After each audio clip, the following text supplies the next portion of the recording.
Oh hey, this is Trav. Today we're going to learn how to do some tinfoil dinners.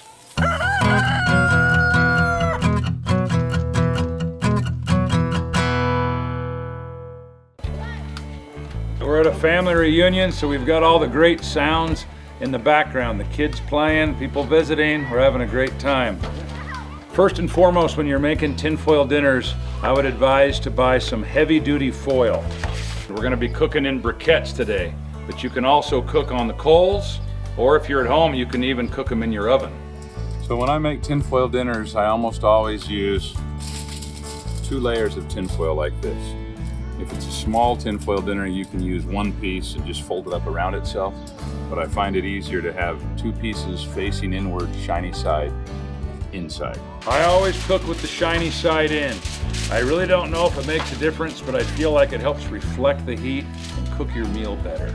And I'll show you a trick so you won't burn your foil dinner. Take a couple of pieces of newspaper, lay those right over the foil, and tear off another piece.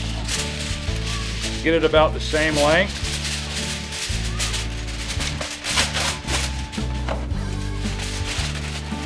Shiny side in.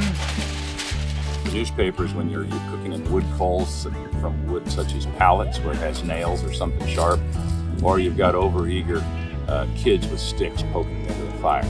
This newspaper will turn black, almost like a char cloth, but your food will stay beautiful inside. You start off with some regular butter, or you can use a cooking oil, and you're just gonna spread the butter all over right here on the foil.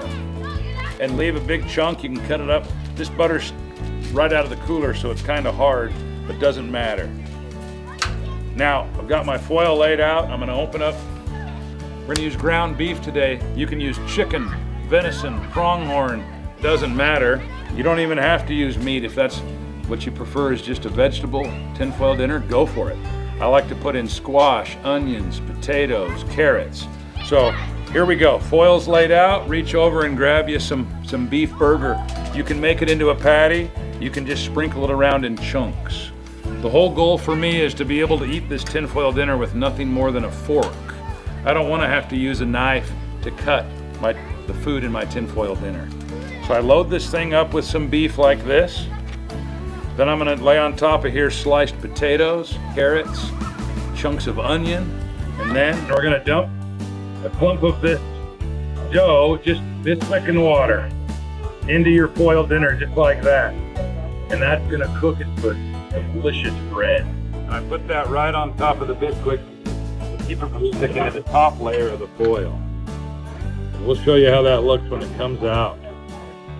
This is about it. Now we're gonna hit it with salt and pepper, seasoned salt, and I'm gonna dump in maybe 1/3 of a can of cream of mushroom soup.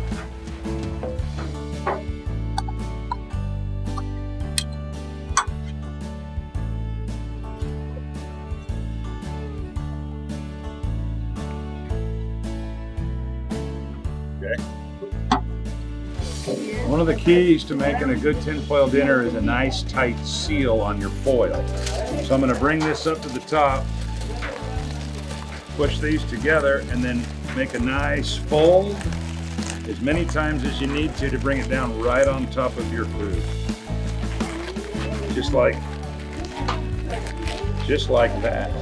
The idea being when it cooks, it'll form a seal and kind of expand, and all that steam is going to help cook your veggies and your meat.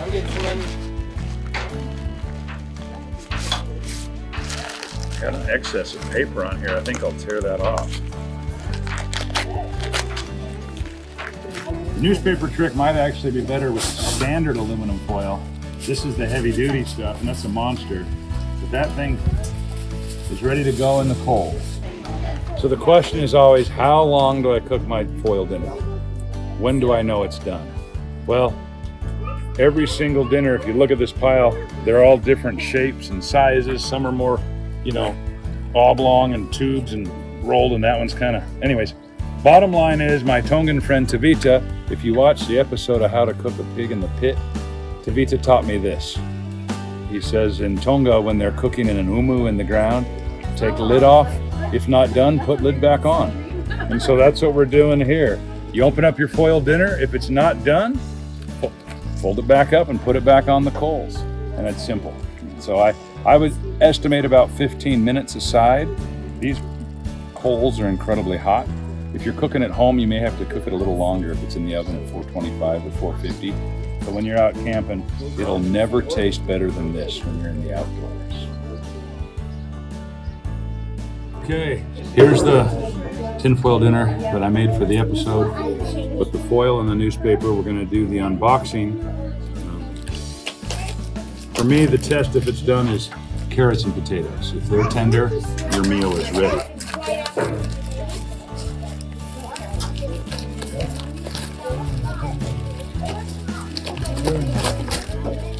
And here we go.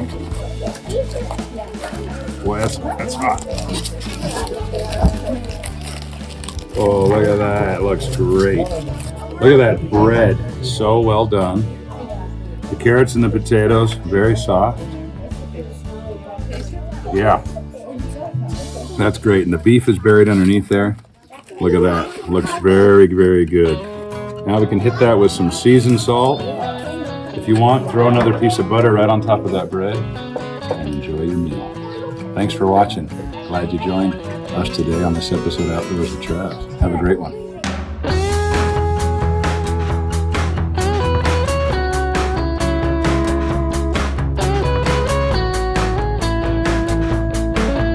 Get your marker and write on there your name. And go put it on the coals. Grandpa. No, Grandma. Hey, Grandma, where's that marker?